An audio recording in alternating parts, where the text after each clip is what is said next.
So every October, I want to do a new series where I look at the top 10 best horror films of a certain decade. And I figured, why not start with the past decade that was? We are going to be looking at the top 10 best horror films of 2010 to 2019.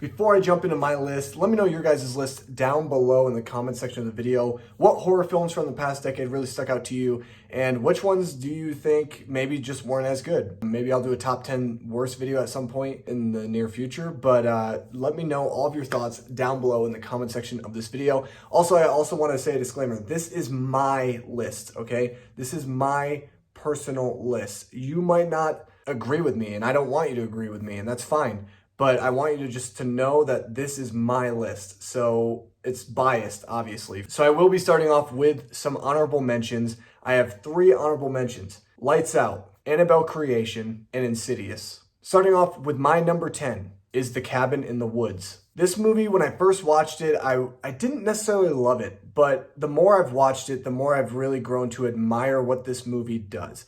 This movie's very different because it's a comedy with horror elements sprinkled in, and it really works to a great degree. I love Tucker and Dale versus Evil as well. I think that's another really nice one from this past decade, but I think Cabin in the Woods stands out to me a little bit more just because of the ingenuity. The fact that this movie kind of riffs off of Evil Dead and it kind of has the same vibes, but yet the characters are all very likable, and there's not one that really kind of sticks out to you as annoying or maybe just redundant, whereas in this movie, they kind of all flesh out in their own different way. Chris Hemsworth is in this movie. I think he's really good in it, and he kind of plays like a cocky, like over-the-top version of Thor, in my opinion.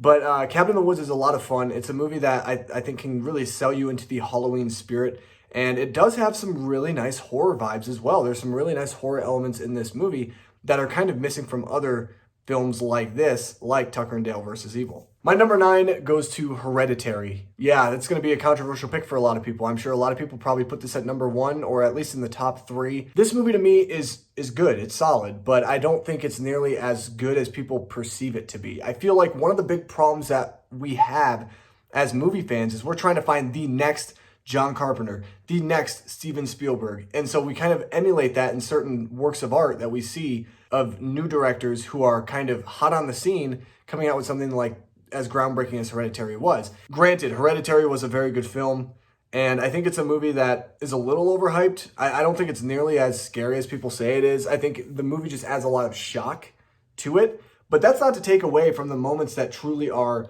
suspenseful, because there are some suspenseful moments in this movie. Although the movie is slow, the movie does have this type of drama that really kind of appeals to the eye. Like a small story about this family and basically the traumatizing events that are happening based on a family member's death and kind of the grief that we deal with. It really kind of dips into some occult subjects and themes that are a little weird and over the top, but I think that this movie does really well at being able to show what grief can truly do and how it can be terrorizing to the human mind and the human psyche. My number 8 goes to The Lighthouse. I love this movie. I know some people think it's overrated, but I think what Robert Eggers does is truly groundbreaking. Not only are the performances by Willem Dafoe and Robert Pattinson so underrated, but the movie has a sense of captivation. You feel like you are trapped with these characters.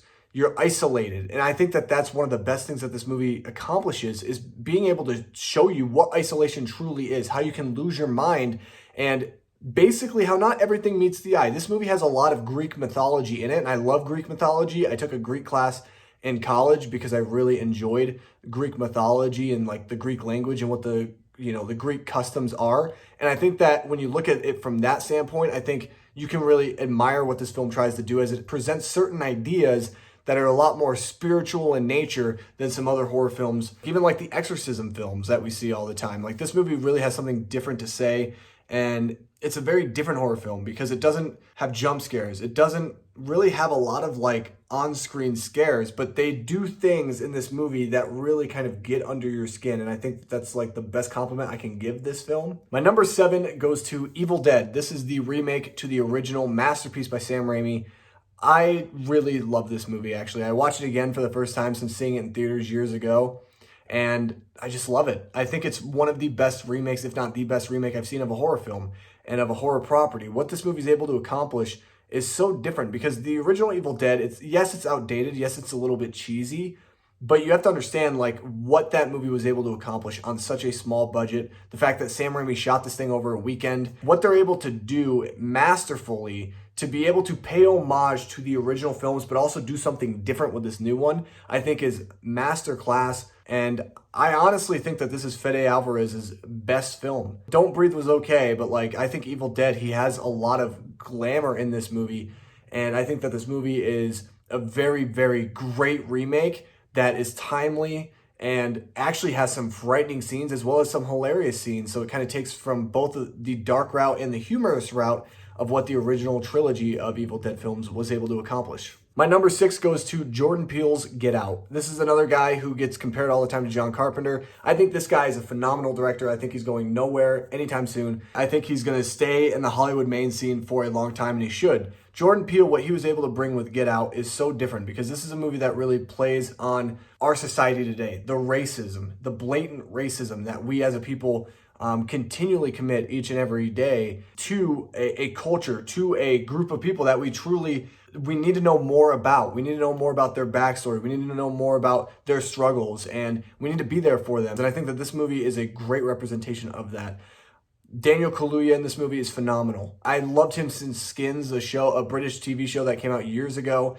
He was a very small character. He wasn't even one of the main cast members, but he was so good in that show. I knew that he was going to go places, and he does with this film. Allison Williams is also really good in this movie, and I think that the movie plays really well on all of its strengths, and even on some of the weaknesses that this film has. You don't really see those weaknesses moving forward. They don't stay with you, and that's something that I really appreciate about this movie, is that once you get out of watching this film, that experience, you're so invested and just how everything unfolded that you kind of lose track of all those little tiny things that maybe just weren't pitch perfect. And Jordan Peele is going to do big things. I'm very excited to see what else he can do. I know Us was kind of a disappointment for a lot of people. I like it, but I wasn't as high on it my second viewing as I was the first. But I think that the guy is going to be doing some amazing things in the near future. My number 5 goes to The Conjuring. A lot of people have said that this is the scariest movie of all time. And you know what? This movie actually is very creepy. Genuinely, from my heart, I can say this is one of the first movies of this past decade that really made me uneasy after watching it. I actually was kind of traumatized by some of the things in this movie. It is a very creepy film. And that atmosphere that James Wan is able to create in this movie, I think is something that is very prominent. And I think it's something that doesn't get appreciated enough. Yes, the scares are there. The jump scares actually work in this film because they're not queued up by music, but what he's able to do with being able to create this atmosphere, this dreary, dark, very moody atmosphere that makes it feel like you are truly in a haunted house yourself. Like you look around and you're just like, oh my gosh, like my place is haunted and I'm not even hearing any of these things that these people are hearing or experiencing. So this movie is incredible. I think that there's a lot of moments in this film that truly get underneath my skin. And it's a movie that can really, really scare the living crap out of you in all the best ways. I think that plays really well to its strengths. However, I will say one weakness of this movie, though, is that going back and watching this movie again, it's not as scary as it was the first time, I should say. Because I watched this movie again like a year ago or something, year and a half ago, and it wasn't nearly as scary as the first time I watched it. But it's still a very, very creepy movie, and that's probably the best compliment this film deserves because it does everything that it sets out to do, and it has a compelling story with great characters. My number 4 goes to It. That's right, 2017's It. This movie's genius. This movie not only has some amazing scares, but it has incredible characters that you care about, genuine chemistry within these characters, and the movie is fun. This is a fun movie. This is like a blockbuster horror film that actually is fun to watch and to have repeat viewings of. And you can kind of pick up on small details that you missed the first time. What they're able to do with these child actors is something that is kind of unprecedented in a lot of films. When you have children in movies, sometimes it doesn't pan out the way that you want. Certain kids are better than other kids, and you know, they kind of stick in your brain. This movie has Finn Wolfhard, okay? But I can think of every performance that these kids give within this film I think of all of them as equals. I don't think of Finn Wolfhard as better than the girl who plays Beverly or the kid who plays Ben. They all like coincide with one another perfectly, and it's kind of like an engine that just kind of works extremely well. I also think Pennywise is creepy, man. Like, I remember after watching this film, I literally saw Pennywise everywhere I went, and it kind of freaked me out. Like, I hate clowns, and they did the best job at making this clown truly terrifying. I love this movie. Andy Muschietti did a great job directing this film. I wish It Chapter 2 was better, but you know what? At least we got this first movie that I think is easily, and it's got to be in everyone's top 5 of the best horror films of the past decade. It's got to be. It's so good. And the comedy in this movie is hilarious. Like, there are some very, very great moments of tension and suspense. And unlike Halloween 2018, they add comedy when comedy is necessary, when it is needed for a little bit of levity. And it's not an over-reliance of comedy to the point where it gets annoying. Going into my top 3, my number 3 goes to Sinister. Ethan Hawke has a phenomenal performance in this movie. Bagul is kind of a weird name, but man, is he chill-inducing. This is a character design that is so scary, that is so creepy, that I just was completely unnerved the entire time watching this film. I watched it with a friend of mine, and it's a movie that really gets under your skin in all of the best ways. There's a lot of jump scares that are very obvious, but I think the thing that works the best in this movie is the found footage aspect.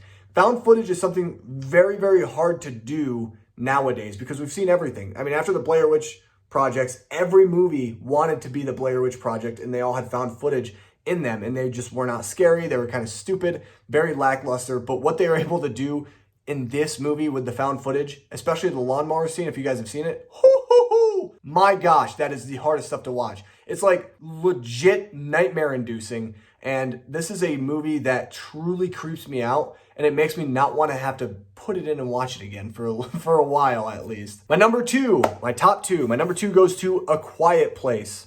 John Krasinski, you're a master of horror. Please make more horror films. I was surprised by this movie. I was very much looking forward to it. John Krasinski was directing it. Jim from The Office, I was like, okay. Emily Blunt was going to be the lead in this movie along with John Krasinski. And it just seemed like a story that was ripped right out of the pages of like some of the best novels ever written. And let me just tell you, this movie is insanely scary. And it's different. It's not like Conjuring scary. It's not like what I just talked about, Sinister scary. It's very much different because it plays on this idea of something that we do every single day, which is making noise, making lots of noise.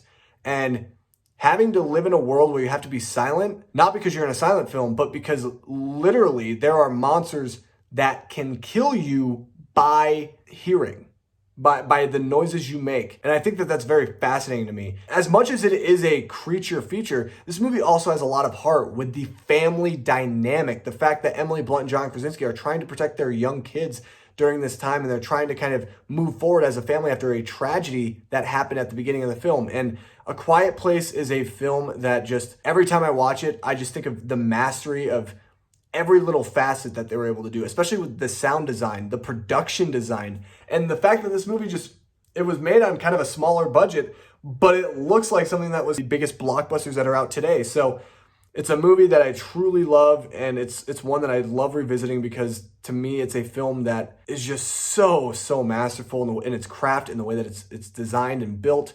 And John Krasinski, I can't wait to see A Quiet Place 2 next year. Kind of sad that some critics already got to see it, and we have to wait. But good old COVID. All right, and my number 1 film, you guys could probably guess it. I just did a video on this movie literally last week, and that is The Babadook. The Babadook is my number 1 film in terms of the top 10 best horror films of the last decade. This movie surprised me. This is the scariest movie I've seen out of this entire decade. It's a movie that still I get chills thinking about today, even a week later. And it's one of those films that, again, has a very complex story about a family narrative, about this single mom who is still grieving over the loss of her husband, and her son who has got some form of autism where he just doesn't understand that saying certain things is not good. And you get behind all of these characters. Even though the son, I thought I was going to be so annoyed by him After the first 5 minutes, I was like, okay, this kid's annoying. You start to really have a fondness and a love for this kid. You start to understand why he is the way that he is. And this movie is very much about grief, just like Hereditary is, but I think it's better. I think it's scarier, and I think it's a movie that doesn't have to add shock to make you really fall in love with what they do in this film. And these scares in this movie are some of the best scares I've ever seen in a film, because they're not queued up by music or queued down by music. No, they are used in silence. And I think that that is something that you don't expect ever. And it makes the movie just that much more enjoyable. And I can't wait to watch The Babadook again. It's honestly one of my favorite movies of all time. Can't stop thinking about it. Anyway, guys, that is my list. Again, let me know your guys' picks down below for the top 10 best horror films of the past decade. Let me know your guys' list down below of the past decade, which is 2010 to 2019. What are the 10 best horror films in your opinion? Thank you guys so much for watching.